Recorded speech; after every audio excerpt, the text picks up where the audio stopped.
Hi, this is Sarit Switzer, and welcome to the It Is Taught podcast, a podcast devoted to the teachings of Rabbi Shneur Zalman of Liadi as recorded in his most famous work, the Tanya.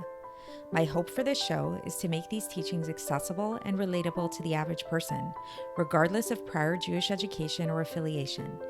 The episodes follow the prescribed daily study portions and are meant to serve as practical lessons in how to live your life as your true self and develop an authentic and powerful relationship with your Creator. I have personally experienced the effects the study of this work has had on me, and I'm excited to share what I can of this knowledge with you. So please join me on this journey of learning, self-growth, and connection with your source.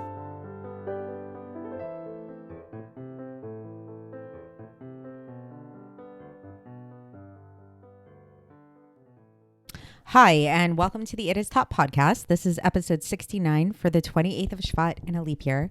And today we are continuing with chapter 25, continuing along this theme that we started yesterday. So please go back and listen to yesterday's episode if you haven't already, about this idea of how we as Jews are able to overcome the certain lethargy that can sometimes encounter a person, which stems, as we talked about, from the element of earth within a person that makes a person feel very sluggish and tired and everything, and might, God forbid, prevent them from serving God with alacrity, and specifically in regards to really putting their full energy in learning Torah, in davening, in giving tzedakah, and things like that. And so today, the Alter Rebbe is really going to explain how this alacrity is actually something which is not only accessible to every Jew, but it's actually something that is very accessible and actually very easy to access. Once it's sort of like this switch, once you realize what's involved.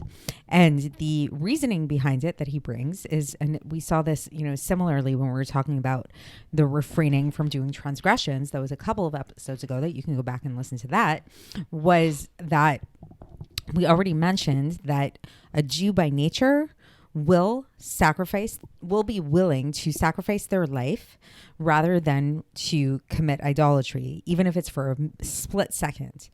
And so this willingness that we have to subject ourselves, God forbid, to the pain of death is pretty intense, right? And so compared to that, the sluggishness that we feel and the difficulty in overcoming this sluggishness is really light in comparison to the difficulty of having to sacrifice our lives to death, right? So it's pretty self-explanatory when you think about it this way. So this realization should make us realize how easy it is for us to actually access this alacrity for doing positive, proactive kind of things for serving God.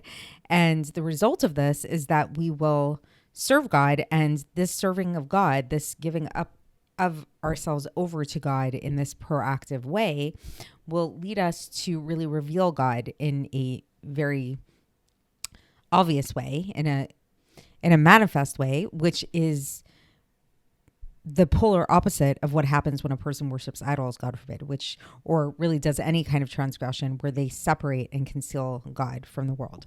So let's get into the text and see how the Alter Rebbe breaks it down. So he starts off sort of like in the middle of the sentence from last time where we were talking about the idea of giving tzedakah, and he says, and things like that. So things like giving tzedakah, which have to do with the war of the Yetzer Hara, the evil inclination, and its machinations, which, what are the machinations of the Yetzer Hara is that it tries to cool down the soul of man so that he will not give up his money or the health of his body to go against it and to conquer it. So what this is referring to is that the Yetzer Hara, or evil inclination, what it tries to do is it tries to temper our passion for God and to tell us, you know what, like, I know it's great to daven and all, but I really need my sleep. I really need to eat. That's something, I don't know if I have time to do both. So I'm really going to, maybe I'll daven, but I'll daven very quickly, and I'll just make sure that I have enough time to eat. Or I know I have to give tzedakah, but come on, I have to take care of myself first. I have to make sure that I have enough money. So this is sort of what it's talking about, what the Alter Rebbe is referring to here. And he's saying that it is actually something that is very close to every person to overcome this and to be able to conquer over this inclination that we all have.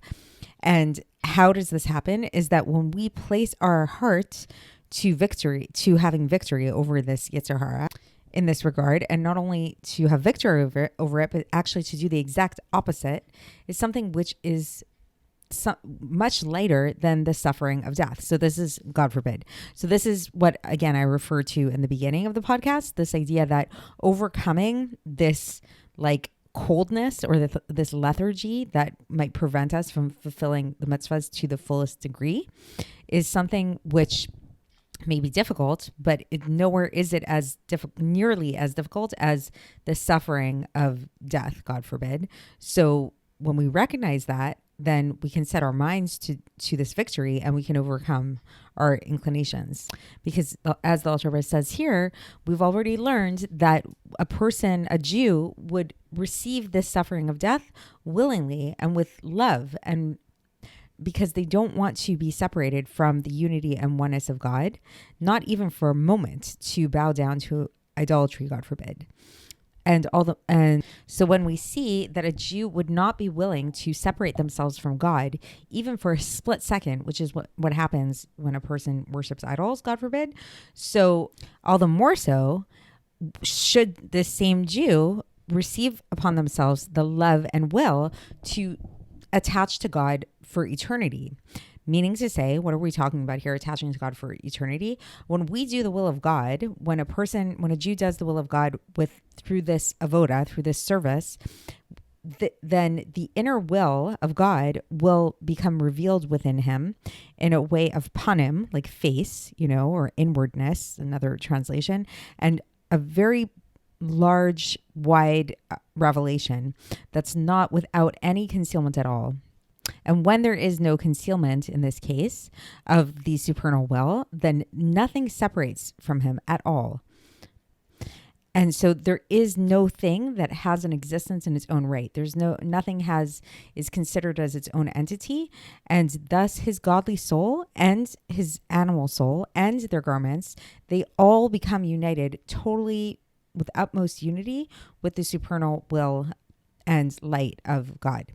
So that's the end of this section. So just to recap this again, so what we're talking about here is that when we have this awareness of the fact that, as we learned previously, no Jew is willing to renounce their Judaism, is willing to bow down to an idol, is willing to separate themselves from God to that extent in such an overt way, even if it means that they will die if they don't do this.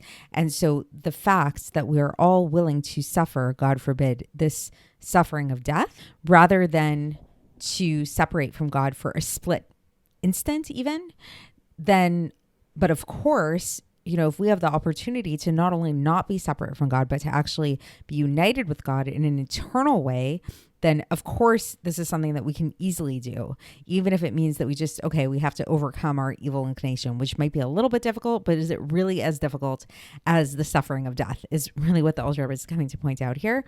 And the Alter Rebbe just really wants us to understand that this unity, this connection with God is what happens when we do God's will and when we perform his commandments. This creates this revelation of his will in a really revealed way within us, so that it really encompasses and permeates throughout our entire selves, both the godly soul, both the animal soul, and the garments and everything all at once. So that's it for today. And we are going to continue tomorrow again with this chapter, and I'll speak to you then. Thanks for listening to the It Is Taught podcast, hosted by Sarit Switzer. This podcast is dedicated in loving memory of my maternal grandfather, Avraham Yitzchak ben Binyamin HaKohen of blessed memory. Music by Shoshana. If you enjoyed this episode and would like to support the show, please share it with others and subscribe on YouTube, Apple iTunes, Spotify, or wherever you listen to podcasts. And make sure to leave us a 5-star review. To find out more about the It Is Taught project, including more information on my soon-to-be published book, please visit our website, itistaught.com. To catch the latest from me, follow me on Facebook, Instagram, and Twitter. Looking forward to speaking with you tomorrow. And until then, have a great day.